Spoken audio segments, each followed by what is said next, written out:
Hi student, नमस्कार। मैं हूं मंजीत सिंह। तो आज मैं इस वीडियो में आप लोग को बताने वाला हूं बेंडिंग स्ट्रेस में न्यूमेरिकल, क्योंकि इस समय हम लोग स्ट्रेंथ ऑफ मटेरियल स्टार्ट किए हुए और उसमें बेंडिंग स्ट्रेस चैप्टर स्टार्ट किए हुए हैं।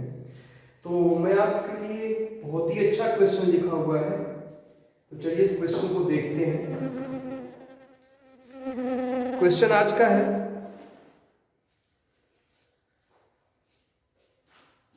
a 250 mm into 150 mm rectangle beam is subjected to maximum bending moment of 750 kilonewton meter।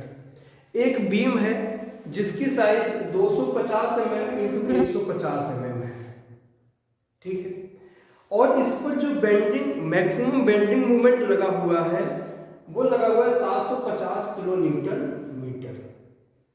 Determine the maximum stress in beam, यानी इस बीम में हमें maximum bending stress find out करना है। Maximum bending stress को हिंदी में बोलते हैं अधिकतम नमन प्रतिबल, यानी यहाँ हमें अधिकतम नमन प्रतिबल निकालना है, मैक्सिमम बेंडिंग स्ट्रेस निकालना है, ठीक है। एक चीज इसमें और पूछा गया है, वो क्या है, find out the radius of curvature. Radius of curvature भी पूछा गया है। रेडियस ऑफ कर्वेचर को हिंदी में बोलते हैं वक्रता त्रिज्या। तो इसका रेडियस ऑफ कर्वेचर भी ज्ञात कीजिए, किसके लिए, for the portion of the beam where the bending is maximum. जहां पर बेंडिंग आपका मैक्सिमम है वहां पे क्या निकालना है, रेडियस ऑफ कर्वेचर, यानी उस पोर्शन में निकालना है, ठीक है। If value of is equal to 200 giga newton per metre square. देखिए इस चैप्टर के क्वेश्चन सॉल्व करने के लिए हमें फॉर्मूला तो केवल एक ही है जो मैंने आपको बताया हुआ है, वो है bending equation m/i is equal to sigma upon y is equal to e upon r। इसी बेंडिंग इक्वेशन से मैं इस चैप्टर के सारे क्वेश्चन सॉल्व करूंगा। लेकिन यहाँ पर एक चीज ध्यान देना होगा आपको, यूनिट।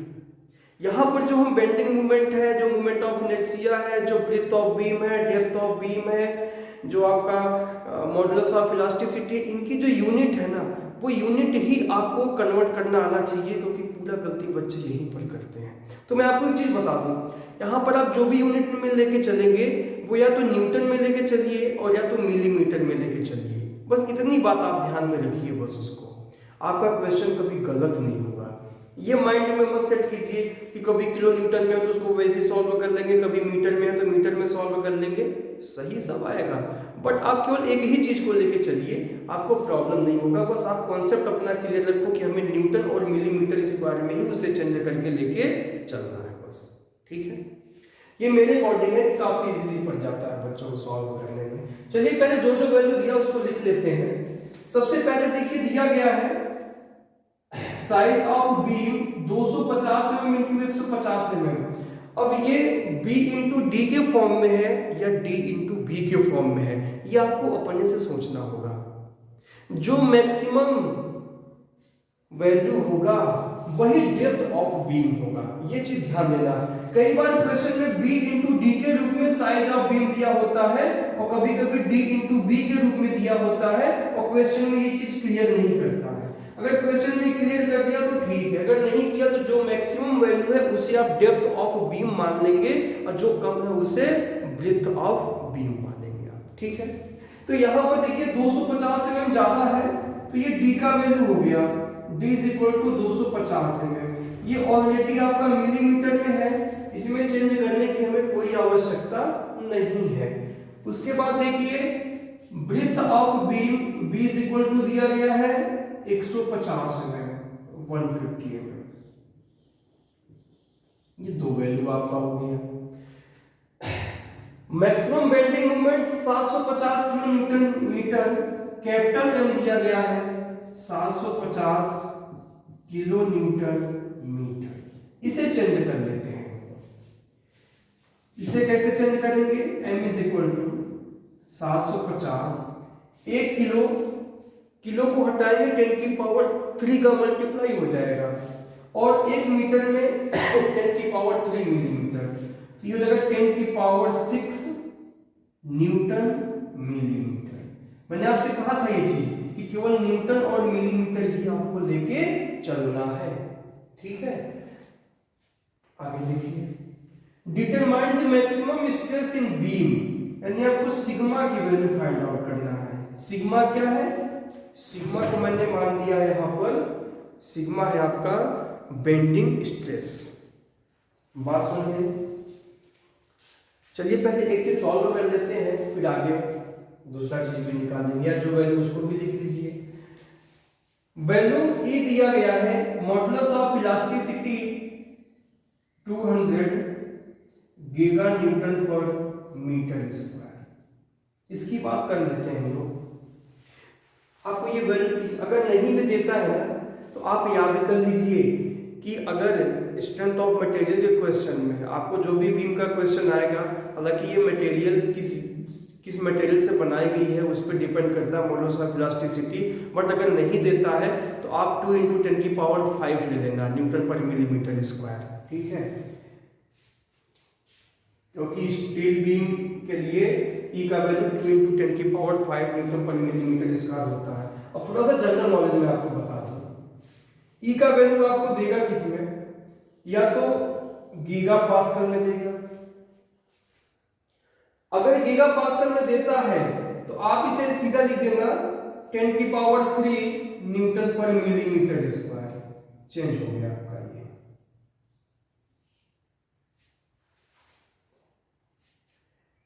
टेन की पावर 3 न्यूटन पर मिलीमीटर स्क्वायर। आपको ज्यादा परेशान होने की आवश्यकता नहीं है। अगर कहीं पर मेगा पास्कल में दिया गया है एमपीए में, तो क्या हो जाएगा, E = 1 मेगा पास्कल में 1 न्यूटन पर मिलीमीटर स्क्वायर होता है। ये भी चेंज हो गया। आपको न्यूटन और मिलीमीटर में ही तो चेंज करना है। आप जब भी ई का वैल्यू दिया जाए तो न्यूटन पर मिलीमीटर ही स्क्वायर में आपको चेंज कर लेना होगा। बात सुनिए, ये पास्कल क्या है? पास्कल को बोलते हैं 1 Newton per metre square. 1 pascal बराबर होता है न्यूटन पर मीटर स्क्वायर। जैसे यहाँ पर देखो न्यूटन पर मीटर स्क्वायर दे दिया, इसको ऐसे भी दे सकता था, ये 200 गीगा पास्कल, ये चीज दे सकता था ये। तो आप इसको डायरेक्ट क्या लिखेंगे, E = 2, 2 जीरो यहां से ले लीजिए। और मैंने आपको बताया गीगा पास्कल से जब न्यूटन पर मिलीमीटर स्क्वायर में चेंज करेंगे तो 10⁻³ का मल्टीप्लाई हो जाएगा। तो 10⁻³ और 10 की यहाँ पे 2 जीरो ये है, तो 10⁵ न्यूटन पर मिलीमीटर स्क्वायर हो गया आपका। ठीक है, ये चीज आप याद रखेंगे। ऐसा क्यों होता है वो भी मैं आपको बता दूं, नॉलेज होना चाहिए। सबसे पहले हम बात करते हैं ये कैसे आया, 10⁻³ क्यों आया। चलिए देखते हैं। E = गीगा पास्कल को चलिए चेंज करना है हमें। 1 गीगा बराबर होता है 10⁹ और पास्कल को मैंने आपको बताया न्यूटन पर मीटर स्क्वायर होता है।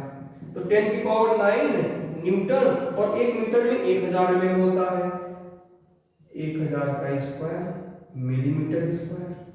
तो 10⁹ × 1/10⁻³ और ये 10⁶ हो गया आपका न्यूटन पर मिलीमीटर स्क्वायर। यहां से 6 जीरो कैंसिल होगा, 10⁻³ न्यूटन पर मिलीमीटर स्क्वायर।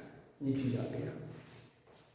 मेगा पास्कल में क्या होता है, मेगा पास्कल में क्या होता है, अगर मान लीजिए m कर दिया मैंने यहाँ पे, तो ये 3 हो जाता है, सॉरी 6 होता है। 1 मेगावाट 10⁶, यहाँ 6 लिखेंगे, ये भी 6 होगा, ये पूरा कैंसिल हो जाएगा, क्या बचेगा 1 न्यूटन पर मिलीमीटर स्क्वायर। तो ये केवल आपके नॉलेज के लिए था, आपको ये चीजें मालूम होनी चाहिए।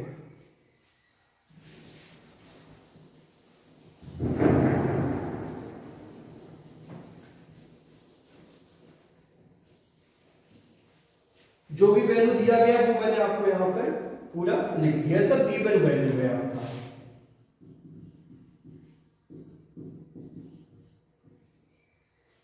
अब सॉल्व करते हैं। Radius of curvature find out करना है, तो R = क्वेश्चन। हमें केवल बेंडिंग इक्वेशन से ही सॉल्व करना है, और बेंडिंग इक्वेशन क्या है आपका,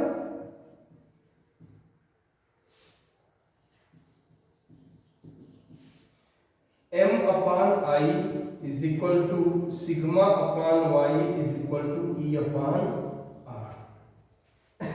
ठीक है, ये चीज, यही इक्वेशन से हमें इस चैप्टर के सारे क्वेश्चन सॉल्व करने हैं। तो पहले कंडीशन में देखिए आप, पहले कंडीशन में हमें सिग्मा निकालना है। हम केवल इतने की बात करेंगे, सिग्मा निकालना है। आपको m पता है, यानी m अपॉन आई तो लेके चलना ही चलना होगा, चाहे बेंडिंग मोमेंट दिया जाए, मैक्सिमम बेंडिंग मोमेंट दिया जाए क्वेश्चन में, या मैक्सिमम लोड दिया जाए, दोनों का मतलब एक ही चीज है, हमको m अपॉन आई तो लेके चलना ही चलना होगा। अगर मान लीजिए यहाँ पे मैक्सिमम बेंडिंग मोमेंट नहीं दिया, मैक्सिमम लोड दे दिया, तो हम फॉर्मूला लगा लेंगे वहां पे मैक्सिमम बेंडिंग मोमेंट निकालने का, वो भी मैं आपको बता चुका हूँ पहले ही। जैसे m is equal to UDL के लिए क्या होता है, सिंपली b में डब्ल्यू स्क्वायर बाई 8 हो जाएगा। ठीक है, पॉइंट लोड है तो क्या डब्ल्यू बाई 4 हो जाएगा, वो चीज मैं ऑलरेडी डिस्कस कर चुका हूँ इसके लिए। चलिए ऐसा क्वेश्चन मिलेगा तो मैं बता दूंगा, पहले जो क्वेश्चन यहाँ दिया उसको सॉल्व करते हैं। तो इन दोनों को लेकर सॉल्व कीजिए, m upon I is equal to sigma upon Y. आपको सिग्मा निकालना है, तो सिग्मा इज इक्वल टू क्या हो जाएगा, m इंटू वाई अपॉन में आई। ठीक है, इनके वैल्यू रखना है हमें। m का वैल्यू हमें क्वेश्चन में दिया गया है, m का वैल्यू कितना दिया गया है, 750 इंटू 10 की power 6 into Y. y is equal to मैं आपको बता चुका हूं क्या होता है, d by 2। y is equal to क्या होता है, d बाई 2। d कितना है, 250, 250 बाई 2। आई क्या है, मोमेंट ऑफ इनर्शिया। आई क्या है आपका, मोमेंट ऑफ इनर्शिया। आई का फॉर्मूला क्या होता है, bd क्यूब अपॉन में 12। रख दीजिए यहाँ पे, b का वैल्यू कितना है, 150 इंटू 250 का क्यूब बाई 12। इसे सॉल्व कर लेंगे और ये आपका आंसर हो जाएगा। ठीक है, चलिए सॉल्व कर लेते हैं इसको।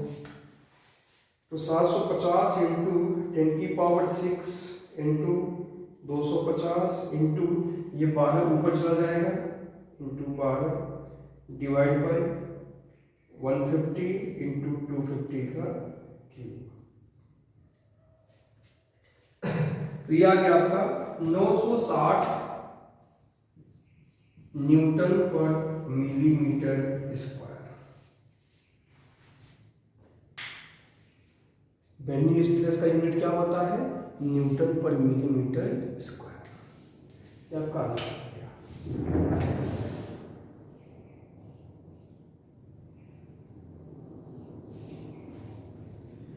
चलिए सेकंड पार्ट क्या बोला इसमें, रेडियस ऑफ कर्वेचर आपको निकालना है।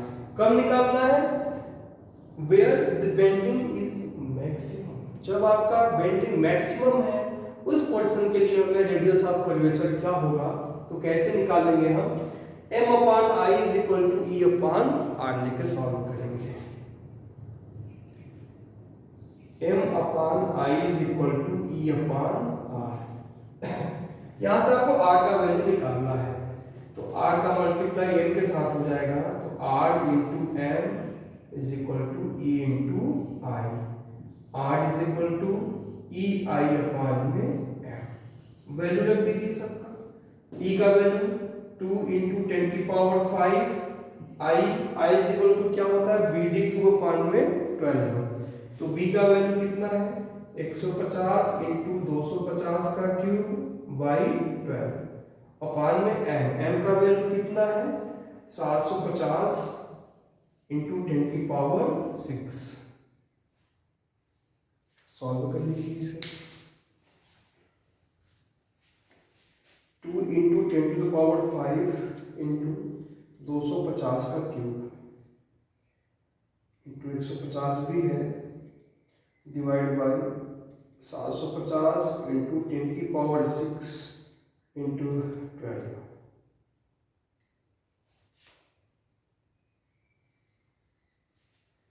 तो रेडियस ऑफ कर्वेचर आपका आ गया 52.083।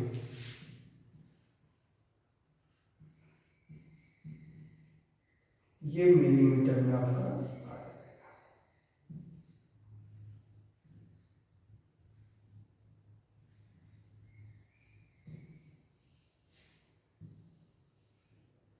तो ये बहुत ही सिंपल क्वेश्चन था आपका, बट एग्जाम में ऐसे ही क्वेश्चन आते हैं। ये छोटे छोटे क्वेश्चन आपको जो है जेई में भी पूछ लिए जाते हैं, ऐसे ही क्वेश्चन पूछे जाते हैं, इतना ज़्यादा कैलकुलेशन भी नहीं है। बट बच्चे गलत कहाँ करते हैं वो मैंने आपको बता दिया, यूनिट में ज़्यादा गलत करते हैं। और बाकी इस चैप्टर के जितने भी न्यूमेरिकल हैं वो सब हम बेंडिंग इक्वेशन से ही मैक्सिमम सॉल्व करेंगे। ज़्यादातर अब इस चैप्टर में वही इक्वेशन ही यूज होगा, ठीक है। तो मैं समझता हूँ आपको बहुत अच्छा समझ में आ गया होगा। फिर मैं मिलूंगा अगले वीडियो में आपको एक अच्छे क्वेश्चन के साथ। अगर आपको ये वीडियो बहुत अच्छा लगा हो, समझ में आ गया हो तो अच्छी बात है, नहीं आया है अगर आपको तो आप कमेंट बॉक्स में लिख सकते हैं, उसका रिप्लाई मैं आपको जरूर दूंगा, ठीक है। अगर आपको समझ में आ गया अच्छे से तो आप वीडियो को लाइक जरूर करेंगे और इसे ज़्यादा से ज़्यादा शेयर करेंगे। अगर आपने हमारे इस यूट्यूब चैनल को सब्सक्राइब नहीं किया है तो कर लेंगे उसे।